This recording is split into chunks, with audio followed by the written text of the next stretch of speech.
వల్ల వాళ్ళు బాధపడకూడదనుకుంటున్నాను.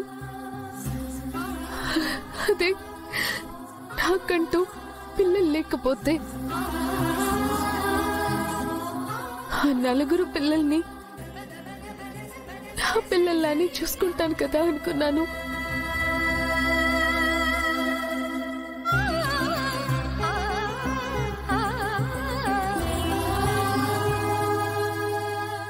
భాగి, ఈ పని నువ్వు ఎప్పుడో చేశావు. నా పిల్లలకి కేర్ టేకర్గా వచ్చిన రోజే నువ్వు వాళ్ళని నీ సొంత పిల్లల్లా చూసుకున్నావు. అలాగే అనుకున్నావు.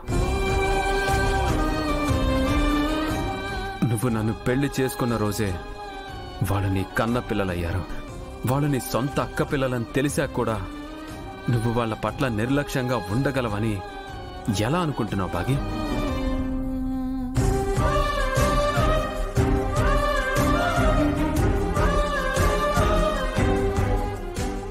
నా పిల్లలు కాబట్టి నాకంటూ మళ్ళీ పిల్లలు వద్దనుకుంటున్నానండి. తప్పు భాగి. మీ అక్క బ్రతుకుంటే నువ్వు తల్లివి కావాలని తను చాలా కోరుకునేది. ఎవరికి తెలుసు, మీ అక్కే మన కూతురుగా పుట్టొచ్చేమో.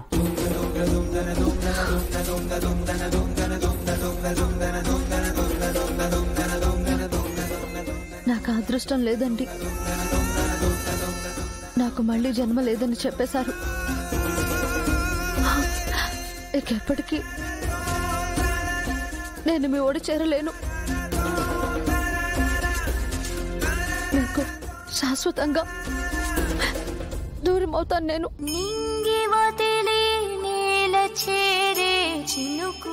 సెలవు. జీవితం కడలి చేరే చినుకు తిరిగి నింగికే గుట వాస్తవం.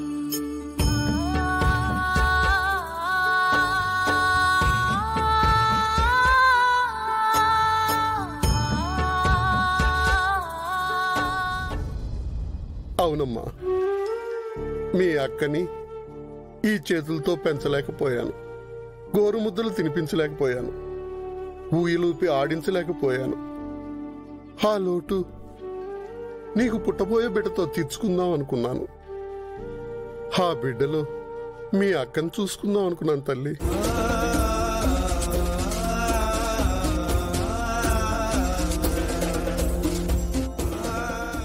ఎంత పని చేయబోయావు తల్లి.